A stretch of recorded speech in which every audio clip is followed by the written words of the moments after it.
자기소개 한 번만 해줘. 안녕하세요. 저는 유승현 수의사라고 합니다. 강아지 슬개골 탈구에 대해서 내가 좀 궁금한 것들을 물어볼 건데, 우리 집 강아지는 산책을 나가자고 조르다가도 막상 나가면 안 움직이고 그냥 뭐 절뚝거리고 이런 일들이 좀 많거든. 이게 슬개골 탈구라고도 볼 수가 있을까? 그럴 수도 있지. 근데 아닐 수도 있고.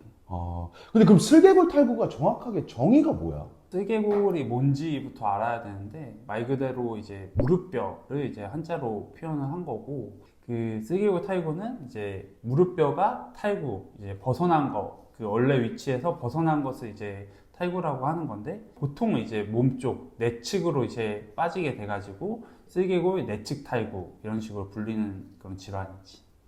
그러면은 이 슬개골 탈구 1기, 2기 뭐 이렇게 나눠져 있는데 이런 것들 우리가 좀 이해하기 쉽게 간단하게 좀 알려줄 수 있을까? 병원 내에서는 더 디테일하게 나누는 방법이 있는데, 그냥 간단하게 얘기하면은 1기는 정상적으로 슬개골이 위치해 있는데 힘을 주면 빠져. 근데 그냥 놓으면은 정상적인 위치로 돌아가는 상태를 얘기하고, 2단계는 빠지긴 하지만 다시 힘을 줘서 넣으면은 그 위치로 다시 돌아가는, 그리고 3단계는 대부분 이제 슬개골이 빠져 있고 그게 이제 힘을 줘서 들어가긴 하지만 또 다시 재탈구의 위험이 있는. 근데 4단계 같은 경우는 계속 슬개골이 빠져 있고 그리고 위치로 돌아간다 하더라도 그 위치로 돌아가지 않는 그런 상태를 얘기하지. 아, 그러면은 이 슬개골 탈구를 걸린지 안 걸린지 좀 이런 것들을 알 수 있는 방법들이 있을까? 무릎뼈를 실제로 빼고 넣고 뭐 이 작업을 해야 되는데, 뭐 사실 엄청 어려운 작업은 아니지만 보호자분들이 그런 것들을 하는 게 좀 부담스럽고 하다 보니까 진짜 가까운 병원에서는 뭐 어디나 이런 것들은 확인이 다 가능하고, 좀 더 디테일하게 수술이 좀 어렵다거나 아니면 간단한 수술로 되는 그런 정도는 뭐 엑스레이까지 이제 보게 되면은 알 수 있지. 그러면은 좀 몇 기에 수술해야 되는 게 딱 정해져 있어? 그 아까 2기, 3기 얘기했지만은 이게 거의 진짜 종이 한 장 차이거든. 그 순간 봤을 때는 빠져 있다고 인지할 수도 있고, 다시 돌아갔다가 환급된 순간만 보면 2기라고 볼 수 있지만 좀 또 지나가다 보면 이렇게 다시 빠진 현상이 있을 수 있으니까 2기, 3기는 사실 그 딱 정하기는 좀 어려운 그런 상황인데, 그렇다고 해서 뭐 2기면 뭐 수술 안 해도 되고 3기면 수술 꼭 해야 되고 사실 그런 기준은 조금 없긴 해. 근데 권장은 하지. 수술하게 되면은 기본적으로 탈구에 빠져 있는 상황을 완화시켜 줄 수 있는 그런 수술법이니까. 그럼 이게 사람도 어깨가 이게 탈구되고 하잖아. 그때 통증이랑 좀 비슷할까? 내 생각에는 그 상황에 따라 다르고, 예를 들어서 진짜 그냥 단순 그런 탈구, 뭐 아까 얘기했던 그런 어깨뼈 빠지는 거는 어떤 외상적으로 외부에서 타격이 있을 때 빠지는 경우도 있고, 정말 뭐 습관성 뭐 이렇게 빠지는 분들도 있잖아. 근데 이제 슬개골 탈구 같은 경우는 그 빠지는 순간 뭐 아프다 뭐 이렇다기보다도 빠지는 게 자주 이렇게 있다 보면은 이제 연골이나 뼈에도 이제 영향을 주다 보니까 염증이 생기는 거고, 그 염증을 통해서 이제 그 지속적으로 아픈 거지.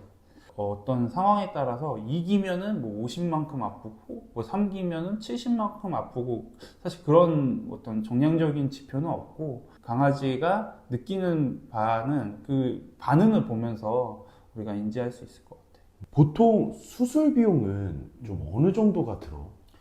사실 엄청 천차만별이지. 왜냐면은 수술을 하는 병원 사이즈하고 실제 수술을 했을 때 붙는 테크니션 분들, 그리고 수의사분들이 한 명 붙는 병원도 있고 두세 명 같이 어시로 들어가는 병원도 있으니까, 그럼 규모에 따라서 안정성이라든가 나올 수 있는 수술 성공률도 달라지기 때문에 한 100만 원에서 뭐 300만 원 요 선으로 알고 있어. 그럼 수술이 정말 잘 됐어?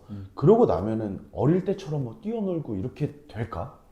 사실 엄청 그 논란이 될 수 있는 부분일 것 같은데, 그 수술을 한다고 해서 그런 퍼포먼스가 나온다고 기대하는 거는 조금 어려울 수 있어. 실제로 목적이 뭐냐에 따라 이제 다를 텐데, 슬개골 탈구의 목적은 실제로 그런 통증이나 관절염이라든가, 정말 뭐 사실 그 상황이 안 좋게 풀어지면은 그 옆에 있는 십자인대까지 끊어지는 그런 좀 안 좋은 상황이 있을 수 있으니까 예방적인 차원에서 그거를 완화하는 그런 목적을 갖고 있는 수술이다 보니까 뭐 수술 자체가 예전처럼 뭐 어릴 때처럼 뛰어놀고 좋은 걸음걸이를 만드는 막 그런 거를 엄청 기대하기는 좀 어려울 수도 있어.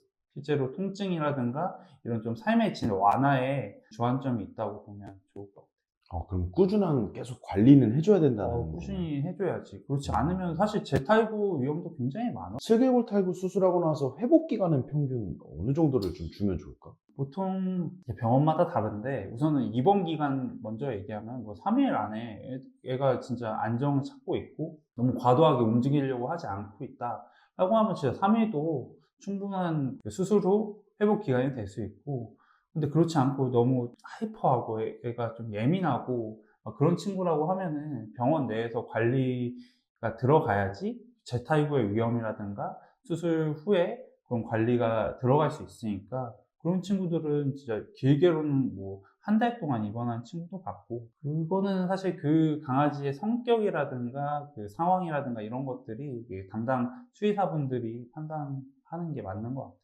이 슬개골 탈구를 수술하고 나서 좀 빠르게 회복할 수 있는 뭐 방법들이 있을까? 그게 딱 정석적으로 있다고 생각하진 않고, 다만 뭐 기본적으로 수술했을 때는 그 부위가 그 강아지의 의도대로 움직이지 않게 좀 안정을 찾을 수 있는 그런 자세라든가 그런 환경을 조성하는 게 제일 중요하고, 또 하나는 이제 퇴원하고 나서 그건 조금 얘기를 하고 싶은 게 운동을 무조건 안 해야 되고 집에만 있어야 되고 그건 아닌 것 같아요.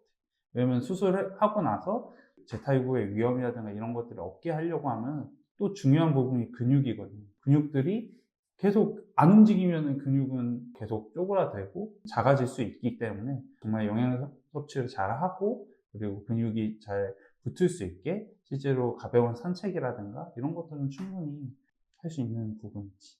평소에 슬개골 탈구를 예방할 수 있는 방법이 있을까? 근데 좀 안타까운 얘기지만은 셀기오탈구는 기본적으로는 선천적인 질환이야.